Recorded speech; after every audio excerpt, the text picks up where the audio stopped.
سورہ بقرہ کی مختلف آیتوں کا خلاصہ پیش کیا گیا۔ ابھی اپنے سامنے جو آیت کریمہ ہے، اس آیت کریمہ میں اللہ تبارک و تعالیٰ نے یہودیوں کا پھر رد فرمایا ہے۔ چونکہ حضور صلی اللہ علیہ وسلم کی صفتیں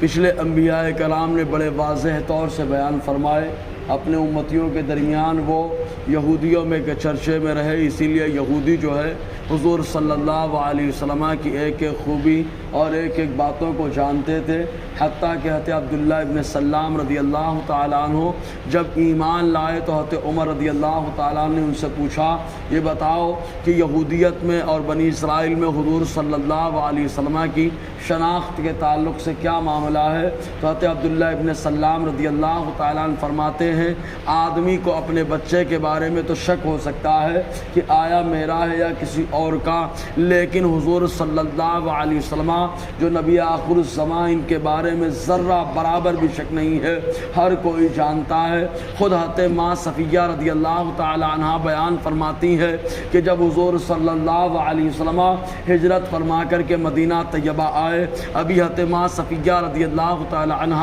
حضور کے نکاح میں نہ آئی، کیونکہ وہ فتح خیبر کے بعد نکاح میں آئی۔ وہ بیان فرماتی ہیں کہ جب حضور صلی اللہ علیہ وسلم ہجرت فرما کے مدینہ آئے تو میرے چچا اور میرے والد دونوں مل کر کے حضور صلی اللہ علیہ وسلم کے پاس ملاقات کے لیے تشریف لے گئے۔ چنانچہ حضور صلی اللہ علیہ وسلم سے ملاقات کی اور وہاں سے آنے کے بعد ڈائریکٹ جو ہے افسوس کرتے ہوئے دونوں بستر پہ گر پڑے اور ایک دوسرے سے گفتگو کرتے ہوئے کہتے ہیں، کیا نبی آخر الزمان یہی ہے جن کی صفات ہم پڑھا کرتے تھے؟ تو دوسرا کہتا ہے ہاں یہی ہے۔ چنانچہ اس کے بعد ان کے چچا نے کہا، جب تک نتنوں میں جان ہے تب تک ہم ان کی مخالفت کرتے رہیں گے۔ تو اس طریقے سے یہودی حضور صلی اللہ علیہ وسلم کے بارے میں مکمل جانتے، لیکن حسد اور جلن اور بغض کے بنا پر جو ہے حضور صلی اللہ علیہ وسلم کی مخالفت کرتے ہیں۔ چنانچہ یہی وجہ ہے کہ حضور صلی اللہ علیہ وسلم مدینہ طیبہ پہنچے تو یہودیوں نے قرآن کو لے لیا اور تورات کو لے لیا۔ قرآن اور تورات کو لینے کے بعد ایک دوسرے سے ٹیلی کرنا شروع کر دیا کہ آخر قرآن کے اندر جو باتیں بیان کی گئی ہیں یہ وہی باتیں جو تورات کے اندر ہے یا کچھ الگ سے باتیں ہیں۔ تو حضور صلی اللہ علیہ وسلم کی جو صفت ہے ان لوگوں نے تورات میں پڑھ رکھی تھی، قرآن کے اندر بھی انہی صفات کا ذکر ملا، تو ان لوگوں نے ریشمی کپڑے میں تورات کو لپیٹ کر کے اس کو بھی طاق میں سجا دیا۔ اس طریقے سے مخالفت کرنے لگے حضور صلی اللہ علیہ وسلم کی۔ تو اللہ تبارک و تعالی ارشاد فرماتا ہے، وَلَمَّا جَاءَهُمْ رَسُولٌ مِّنْ عِندِ اللَّهِ، اور جب آ گئے ان کے پاس ایک پیغمبر یعنی حضور صلی اللہ علیہ وسلم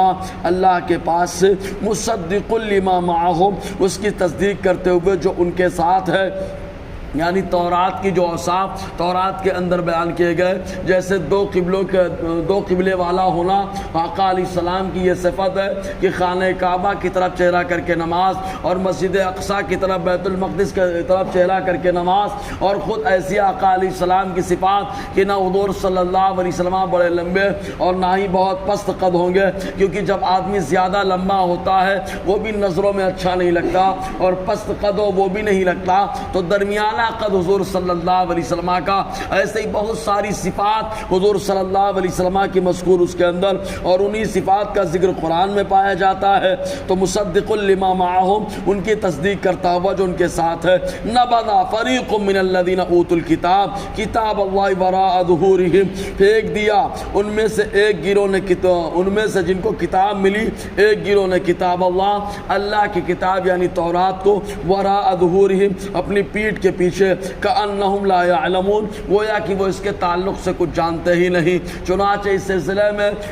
یہودیوں کے 4 گروہ ہو گئے۔ ایک گروہ وہ ہو گیا جنہوں نے کھلا مخالفت شروع کر دی، اور ایک گروہ وہ ہوا جو مکمل طور سے ایمان لائے، جیسے عبداللہ ابن سلام رضی اللہ تعالی عنہ ہے، وہ مکمل طور سے ایمان لائے، ان کے گروپ کے لوگ ایمان لائے اور کچھ کھل کے مخالفت کرنے لگے۔ اور 2 گروہ، ایک وہ تھا جو فاسق و فاجر ہو گیا اور ایک گروہ وہ تھا جنہوں نے زبان سے تو تسلیم کر لیا لیکن دل سے ہمیشہ مخالفت کرتے رہے. تو اللہ تعالیٰ فرماتا ہے ایک گروہ نے کھلا مخالفت شروع کر دی اور حضور کی مخالفت کے بیس پر ان لوگوں نے تورات کو بھی پڑھنا بند کر دیا، حتیٰ کہ جب ان لوگوں کو پیسہ ملنے لگا تب ایسی صورت میں ان لوگوں نے تورات کو بدلنا شروع کر دیا. آقا علیہ السلام کی جو صفات اس کے اندر ان کو بدل کر کے پیش کر دیا. انشاءاللہ آگے گفتگو رہے گی. اللہ تعالی ہم سب کو فیضان قرآن برکات قرآن سے مالا مال فرمائے.